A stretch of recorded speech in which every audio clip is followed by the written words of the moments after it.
So we are back for the final game. This was actually the final. Um, Before we start, I have to warn you guys. This game took a very long because my opponent, let's go over his team, has a Skarmory, has a Blissey, has a Clefable, and he has a bit of a tanky Crobat. So it took me a while to break this team. I did win in the end, but this game took like 100 turns. So the first half of this game will be very boring, but this but the game started to be nice once one of his Pokemon went down. So let's just do a preview on his team. Skarmory will most likely be his Stealth Rocker or Spikes user, maybe both. Blissey obviously his special wall, Clefable probably his physical wall, and then Crobat could be his Defogger. Maybe Skarmory is the Defogger, but this thing could have a lot of sets. At least he has Brave Bird, so we have to find out what kind of set he is. And he has a Nidoking and Alakazam, which means he doesn't have a physical attacker besides this Crobat.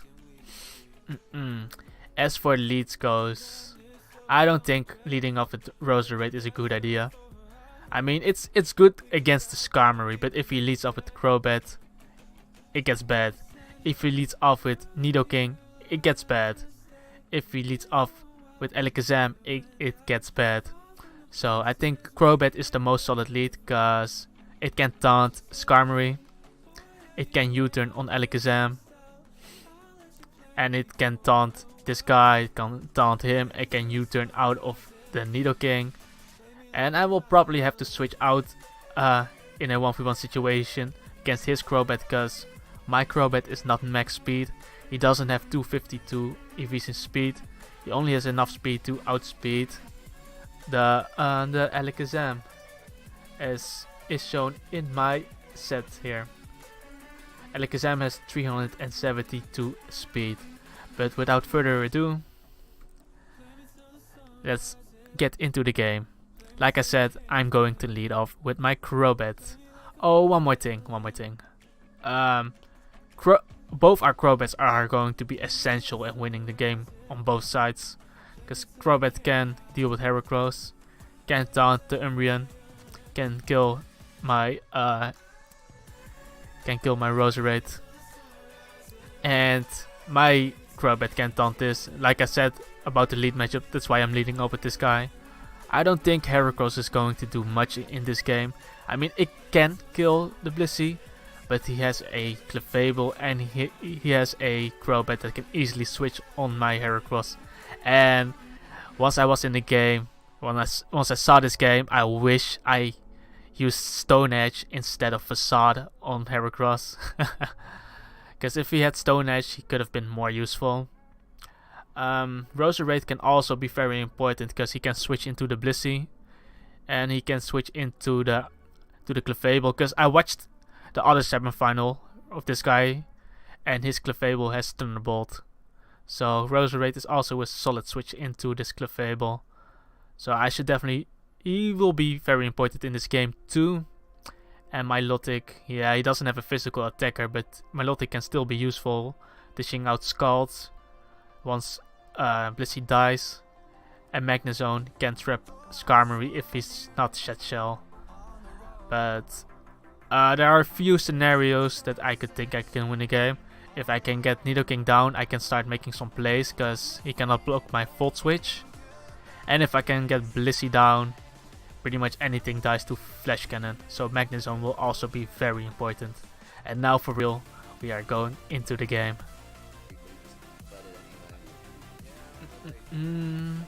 Okay, here the game starts. I lead off with Crobat and he leads off with Alakazam, which is really nice for me because this forces him to switch out. When you're in this situation, you never Brave Bird, never, because he's obviously gonna switch into Skarmory or something that could take the hit. So I'm going to U-turn. I'm going to U-turn here.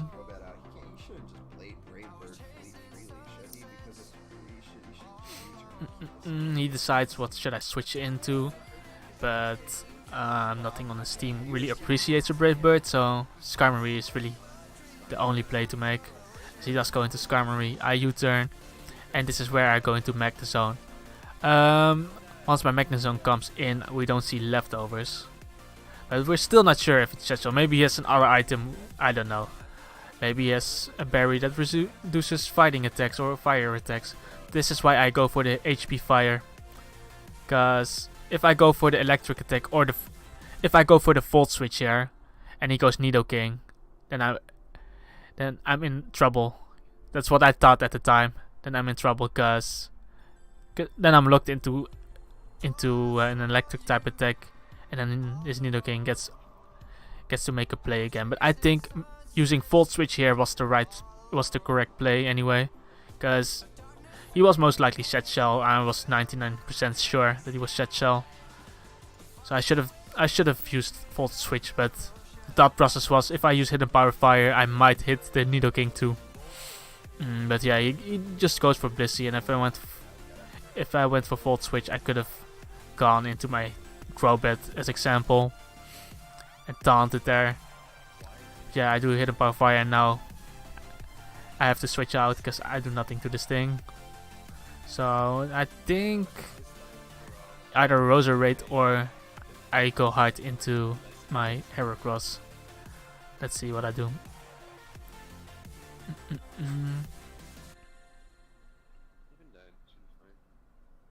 So I do bring in my Roserade, because that's a free switch into that Blissey, as he goes for the Seismic Dose.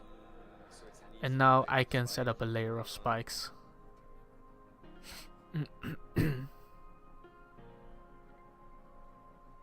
At least I should put down a layer of spike. Or actually I can press Sleep Powder here. Yeah, I think Sleep Powder. I think I use Sleep Powder here, because that's definitely the better play. Because even if he stays in, I can Sleep Powder again because he's forced to switch out. Oh, I actually. Skarmory had Shed Shell, which basically means that wait. It can switch out freely even with Magnet. What did I do? But most scissors will never use that because they Damn. Did I just go for spikes there? And he T-waves me. What the fuck? He knows I'm Natural Cure because he saw my semi-final game. But yeah, I go into Crobat. He already T-waved, so he's not gonna T-wave again. And he goes into his Crobat. And yeah, I'm at full health, so I know I can U-turn. His Crobat is definitely faster, so he's gonna U-turn, and he's just gonna defog the spikes away. I get switch initiative, so I should probably go into Magnezone here. Yeah, and then I should probably... Yeah, this is rough, because he could still go into his Nidoking, or he could still go into his Blissey. But I decided to go for Volt Switch, because I can always bring in my Umbreon against the Nidoking. Nidoking can never poison me, because he has sheer force most of the times. So that is... how do you say it? Additional effects do not occur when you have sheer force. So I decided to go into Heracross. And yeah, I knew he had to Crobat, but I wasn't sure how much this close combat was gonna do against Crobat, because Crobat 4 times resisted, but close combat is still a powerful move. And if I had Stone Edge here, I would have used Stone Edge, definitely would have used Stone Edge. And then Crobat would have probably died. Or at least been low enough.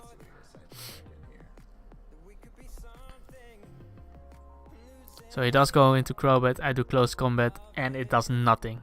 Really, nothing. And that's why this game takes so fucking long, cause it was pretty difficult to break this core, this defensive fat core, this semi-stall core. Fucking annoying. So I go into Magnezone, and he probably predicts it and goes into Nidoking. Yep. And now I have to switch out again, but my only play is here to go into Umbreon. I mean, I could go into Crobat, predicting the Earth Power, but yeah. I think going into Umbreon was the safest play overall. Does go for Earth Power.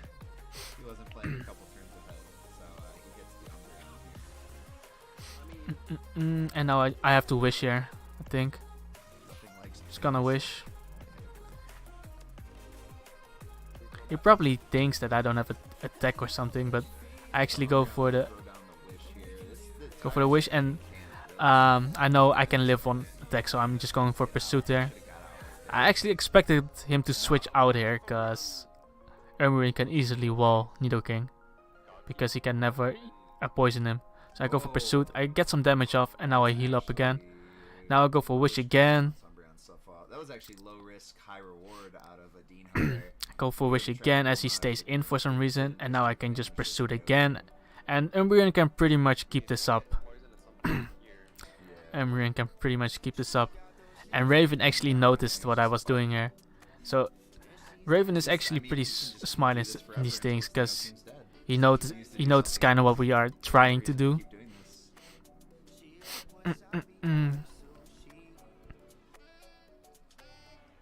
Now he goes Crobat, because he knows I can keep this up as I get a free wish off. And here I went into Magnezone. I could have healed my Crobat, but I wasn't sure if his Crobat would have killed mine, so that's why I just went Magnezone. As he makes the nice prediction and went into Nidoking, expecting me to go into Magnezone, but again I'll just go into my Umbreon, because Umbreon can pretty much take on the Nidoking as long as I'm not poisoned, as long as I'm not burned, as long as I'm not paralyzed. Umbreon can take on Nidoking.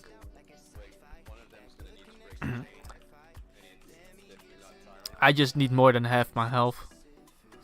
Oh wait, I actually predicted him to use Earth Power here and then go into Crobat. And now I can make the Brave Bird play. As he goes into his Skarmory. Here I decided to press Taunt.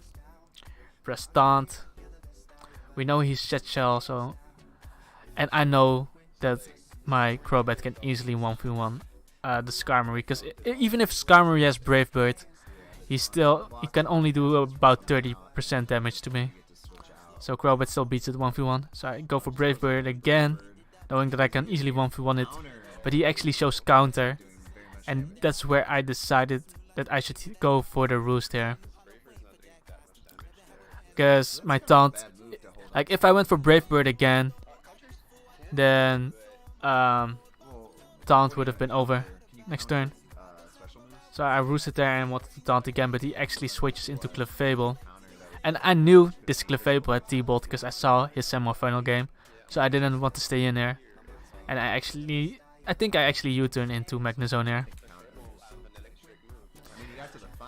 But again, he has a Blissey, so he has a Blissey, so even if I go Magnezone, nothing's really gonna happen. Because I either need to break his Blissey or his Nidoking to do something. I cannot really go for plays now. Because if I make one mistake and one of my Pokemon die, he can just stall my team to death. Now he goes Blissey as I go for the Flash Cannon. Does nothing, and now I'm forced to switch out again. I cannot go into Heracross because Heracross gets walled by his Crobat or his Clefable. So I actually do go into Heracross, maybe going for a double? I don't know. Because Heracross is really not gonna do anything in this game. His team is way too stally for that. He switches out, goes into Clefable. And what do? Oh, I actually Facade, hoping that maybe I get a crit on Crobat or something. Because I really needed something to die on his team. To break. Basically, if something on my team died, he could break my team. If something on his team died, I could kind of break his team. But yeah, now I go Magnezone again. And he goes for the wish, yeah. And this just becomes really boring. That's why I said that the first part of this game was really boring.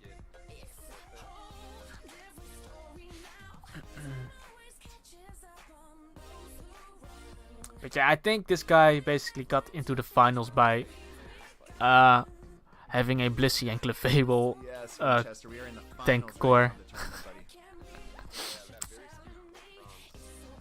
Because you can pretty much switch in Blissey or Clefable against anything, and then you can stall out the enemy, kind of wear the enemy down, and I think that's how he got into the finals.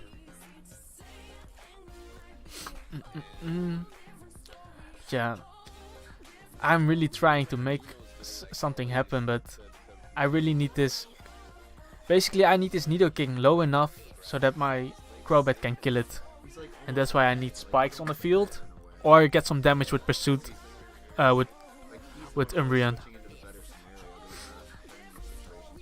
So here he goes for Earth Power, but I am forced to Wish here. This little Nidoking Umbreon stalemate that they're And now I'm forced to protect. He should definitely predict my protect here and switch out or something, but he doesn't do it. He just goes for the attack. And this guy says Adino will lose eventually, and that's probably because he doesn't know how to deal with a Blissey or with stall in general. But yeah, the confidence, man, the confidence in me. Adino will lose eventually. Yeah, I get some nice damage off on the Nidoking, and now he's in range of Brave Bird from my Crobat, so I can freely press Brave Bird on my Crobat if I can ever get it in. I really need to get it in at some point. But yeah, I should definitely Wish Protect here.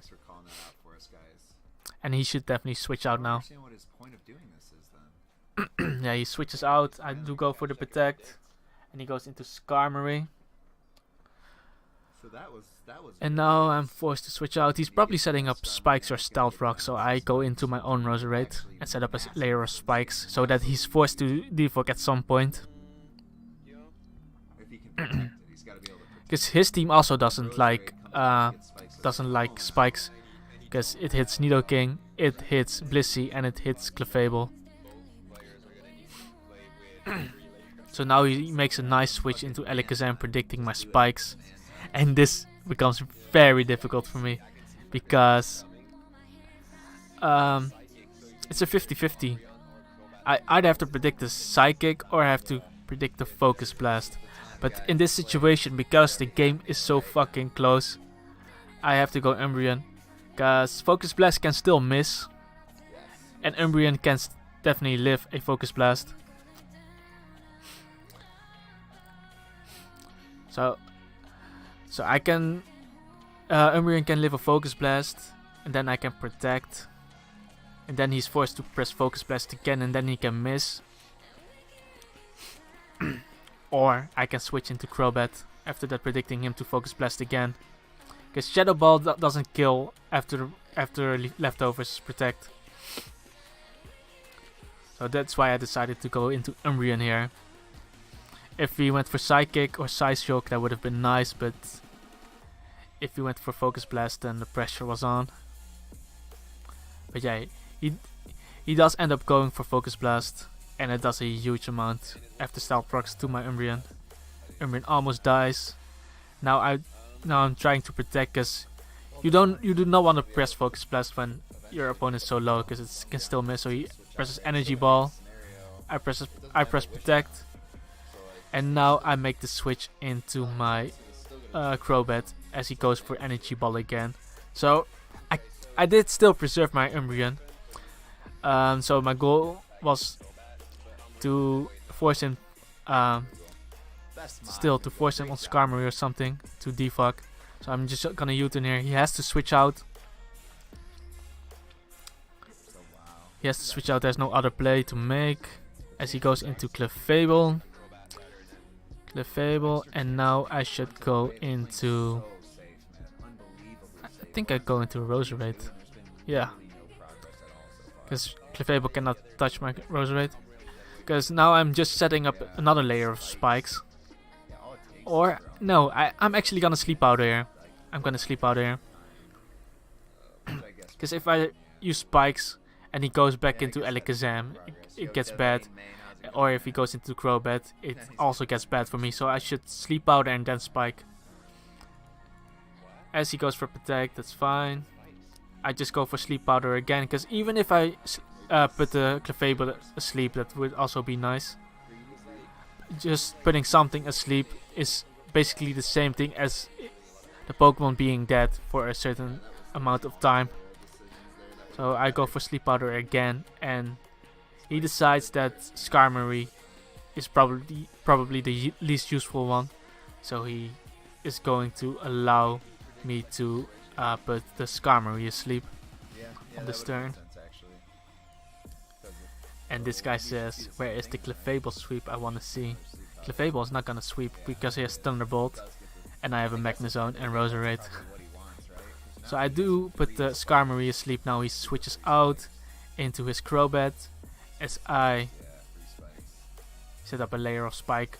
This forces him to press defog, because now 2 layers of spikes are on his side of the field, which means after leftovers my Umbreon will be at above 100 health. So he does go for defog, and now I should probably just press Volt Switch.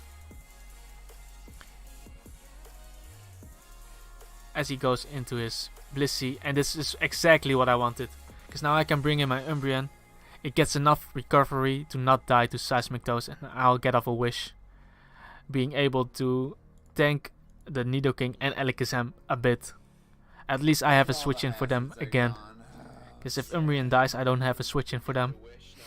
But this is basically everything I tried to set up to get my Umbreon back.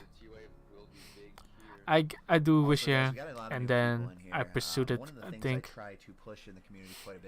because he cannot kill me, but I get paralyzed, I believe.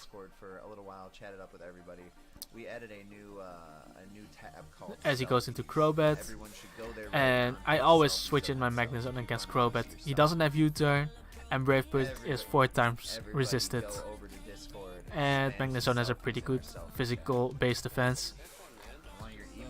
So I always bring in my Magnezone against Crobat. And if he decides to double again, I can just bring in my Umbreon.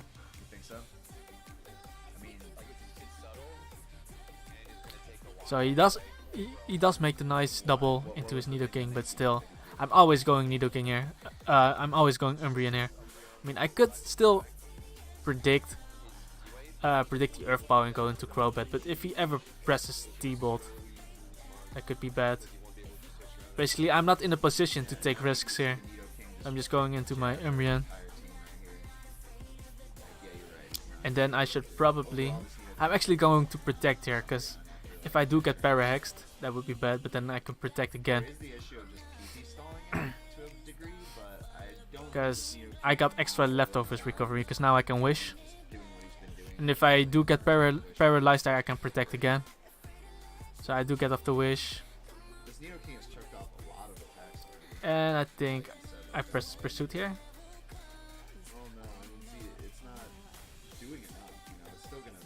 Or what did I do?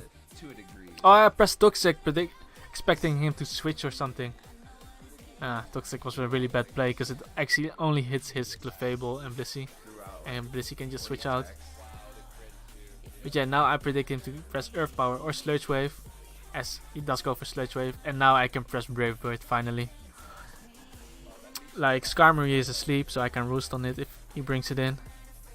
And anything else gets destroyed. So I do take out the Nidoking, and this finally breaks open the game.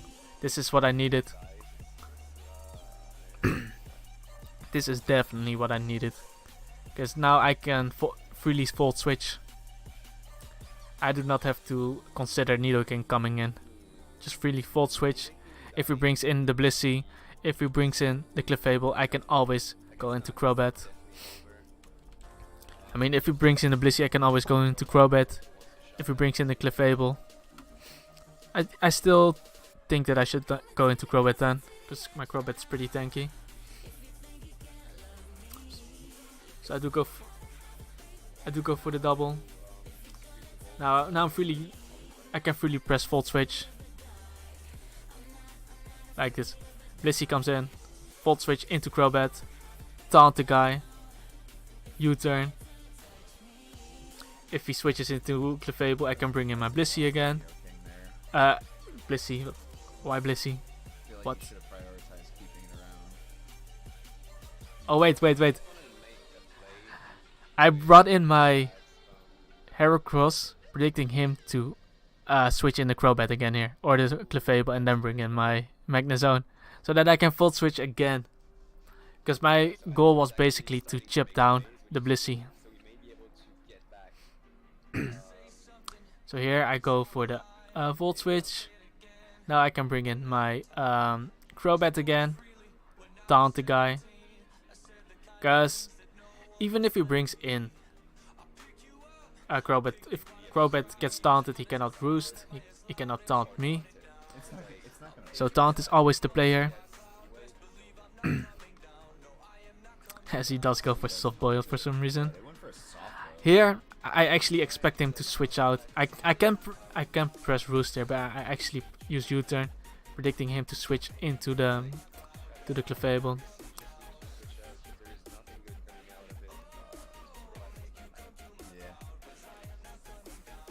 Because he cannot heal, so because he's taunted, he is forced to press Seismic Toes, so I can just go into Roserade then if he decides to Seismic Toes, but he does switch as I get the U-turn into my Magnezone again. And here again I can just press Volt Switch again. Like if he stays in I can go into my Roserade. If he switches back into Blissey, I just go back into Crobat. And that's why it's so fucking important that Nidoking died there. Like, Volt Switch is like my only play. I lose all momentum if I go for Flash Cannon there, so he stays in, so I can just go into Roserade. And he had a Wish Up. So yeah, I made a mistake here, by the way. Let me explain. I went for the Sludge Bomb, I believe, because he either wants to heal Clefable or Blissey. If he healed Blissey, then Clefable would have been low. If he healed Clefable, then Blissey would have been at half health. And I was fine with both situations because I had the full turn combination. Like, if he decided to heal Blissey there, then Clefable could never come in against Crobat anymore. If he decided to heal Clefable there, I can keep chipping down the Blissey. So that's why I thought maybe I should just attack in case he decides to stay in and heal Clefable, but I should have definitely used spikes here. Because he's gonna heal something, he's not gonna switch into Crobat. Because then he would lose just everything. So he decides to protect here. If I went for spikes there, that would have been a nice play. Because now I should actually be forced to Sludge Bomb. So I do not want him to heal, but I set up the spikes, predicting him to go into Crobat there. So now I just go back into Magnezone, as he will probably press Defog again. But that does not matter, because I can just Volt Switch again. Basically, killing Nidoking broke the game open for me. And it gives me so much room to make some plays. Like, he does go for Defog, and now I'll just press Volt Switch again. If he goes Blissey, Blissey takes damage, and then I can go Crobat and repeat the same thing.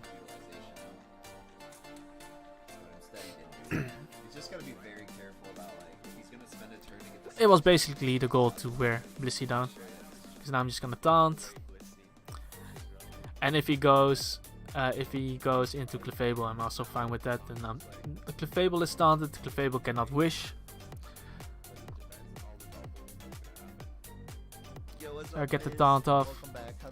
Then I U-turn again probably. Because he's forced to attack. And if he's forced to attack, I can just go back into my Magnezone. Or even Roserade and set up a spikes. There's just so much I can do, but it's probably better to go Magnezone here. Wait, no, it's better to go Roserade, because Magnezone still needs to check Crobat, so I need to keep it as healthy as possible. Risking a crit could be bad with the Moonblast, so Roserade is always the play. And now he goes Alakazam, as I'll be able to set up a spike. And now I just go Umbreon. And again, it's a 50-50, but he goes for the Focus Blast. But I think in such situations, most of the times it's just better to predict the Psychic, because to go into Umbreon, because Umbreon is a special wall and Focus Blast still has a chance to miss. Let's go Focus Blast. Here, I knew Umbreon was pretty much dead. So I decided to go for Pursuit, hoping he would miss. Then I got paralyzed, unlucky. Here I decided to go for Protect, kind of stall out the Focus Blast, but he Psyshocks again.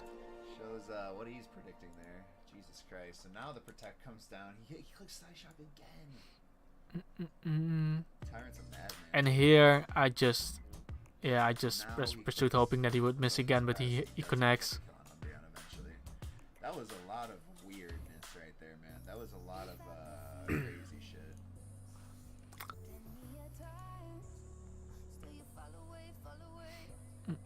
But now I can freely bring in my Crobat, press U-turn, and again that puts him in a bad situation. Because whatever he brings in, I can bring in my Magnezone, basically. So he goes into his Skarmory, so I can bring in my Magnezone and press Volt Switch again.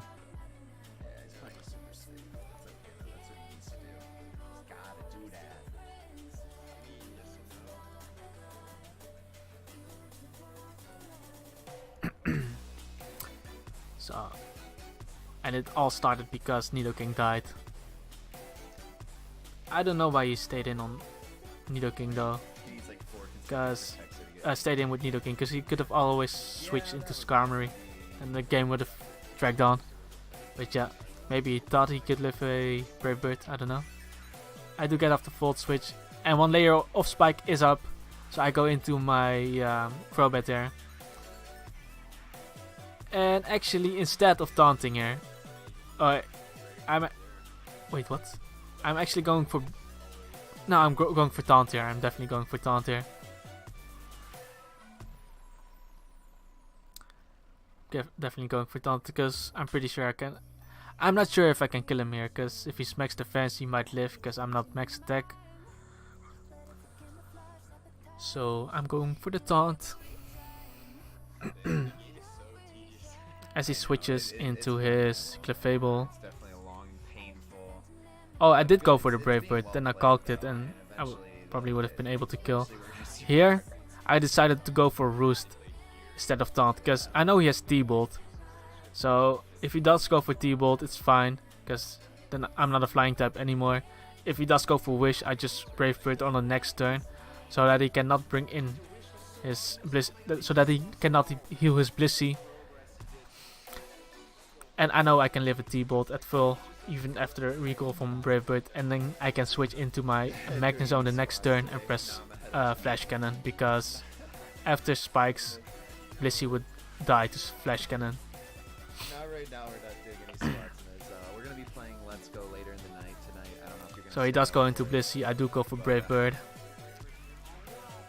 and now his Witch is gone and his Blissey is gone, and my Crobat is pretty much at full health. Not taking any T-Bolts at all. Wow. So now Blissey is gone. Wow. Nidoking is gone. Magnezone is going to destroy this team from here. Just watch this shit. He brings in his Clefable. I'm just gonna U-turn out of here. Oh my. That's fucking nuts, dude. Oh my god, dude, I'm so proud. And then I'll probably bring in my Magnezone. Oh, I'm actually trying to 1v1 it, but I should have just U-turned out of there and brought in my Magnezone.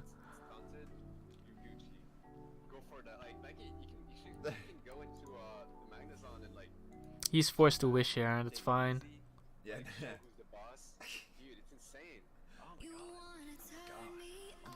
That's completely fine. Oh, he actually T-bolts my Magnezone, that does nothing. Yeah, now I just press Flash Cannon and something will die.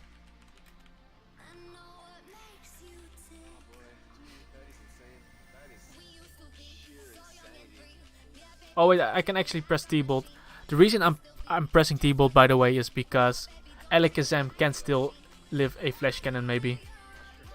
Because Flash Cannon is 80 base power, T-bolt is 95 I believe. So T-bolt pretty much kills anything. Yeah. Sleeve says, "Holy shit, the music playing right now is the sun and moon." Skarmory goes down, and now he probably brings in the Alakazam, going for Focus Blast. Here, I decided Heracross was useless from the start. It's not gonna do anything now. Blissey is already dead. I might as well just sack it off and bring in my Crobat for free. Because Heracross was pretty much dead weight. He didn't do anything in this game. And he should actually be my star, but because of the enemy core, he couldn't do anything. So now I bring in Crobat and I can just press U-turn. I just need some damage off on this Alakazam to be able to kill him with Brave Bird later.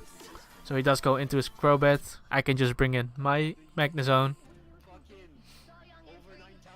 And here I should have actually just pressed T-Bolt because something was going to die again. But the reason I'm going for Volt Switch here is just in case. The reason I'm going for Volt Switch is because after I kill it, he can bring in his Alakazam again. And I already seen 3 moves, but I don't know what his last move is. Because he could go for Focus Blast. And maybe he has Calm Mind or something.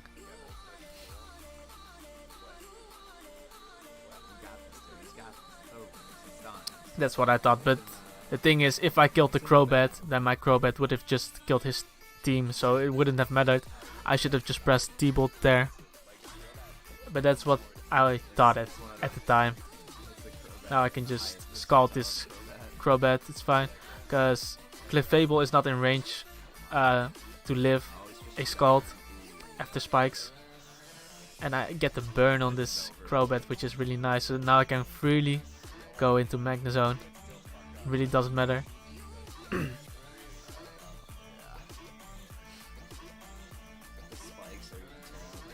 Because Crobat is burned, so it doesn't do anything. Can go into Magnezone. As he switch in his Clefable. And now I just press I think I just press Flash Cannon. Yeah. He's doing the thing. He's doing the thing.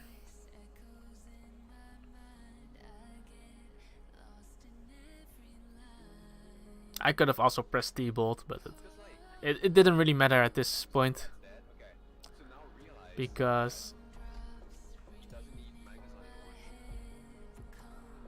Crobat just won anyway. So here I just switch out into Milotic. Don't need Milotic. I can still use my Roserade in case I needed to kill Clefable or something. Milotic is not needed. So I'm just gonna sack it. As Milotic actually lives. he lives the energy ball. And then he oh wait. Did he actually shows Hidden Power Fire. That is his last move. Hidden Power Fire. Predicting me to go into Magnezone maybe. I don't know why he went from Hidden Power Fire. Yeah, here he uses Energy Ball. That's a good amount of damage. Then now he probably predicts me to switch into Crobat. But I have no reason to go into Crobat. Crobat is my win condition there. So if Milotic dies, it's exactly what I want. Letting Milotic die. Because then I can bring in my Crobat for free. Spam Brave Bird. He goes into his Clefable. Clefable gets scalded and burned. But yeah, Milotic has a higher base speed. So Milotic will outspeed. I press Scald. And now I'll just stay in against Alakazam. I know he has Hidden Power Fire. Psyshock. Nah, at least Psyshock or Psychic. He hasn't shown Oh, he has shown it against my Umbreon. So, Hidden Power Fire, Side Shock, Energy Ball, and Focus Blast. So I can safely stay in, because I can just let my Milotic die and bring in my Crobat to win the game. Here he actually predicts me to go into Crobat. So I get another Scald off. Really nice, really nice. And now I wanted to flex. I wanted to show my Roserade one more time. It was long but good. Roserade one more time, and then we get at the 100th turn. And I won the game there with Crobat. So here Roserade dies. So it's all fine. Crobat comes in. And Crobat turns his back on the Alakazam like a champ. Watch this shit. Watch this shit. Watch him. Turn 100, is that the goal? He's gonna turn his back on the Alakazam like a beast. Just click it on purpose to try to flex. Here. Oh, he turned himself. And that's how we won the game. And that's how we won the tournament. It was a really fun tournament. So I actually found another I'll person probably that, join some more tournaments in the future. Don't know when. to give you guys something to watch Really don't know when. while So, if you're at this point of the video, that means you're still here. So thank you for that. I know it was hard to watch that last game, but we did end up winning and we did make some plays. So I'm very happy about that. And this is probably the end of the video, but I really want to thank Raven for hosting these kind of tournaments. He's a really fun guy, so definitely check him out. He does communicate very well with his viewers, and he's very entertaining. So the link down below, twitch.tv/nh_Raven. Also, if you would like to try out this game, download link is down below in the description. And most of all, thank you guys for watching.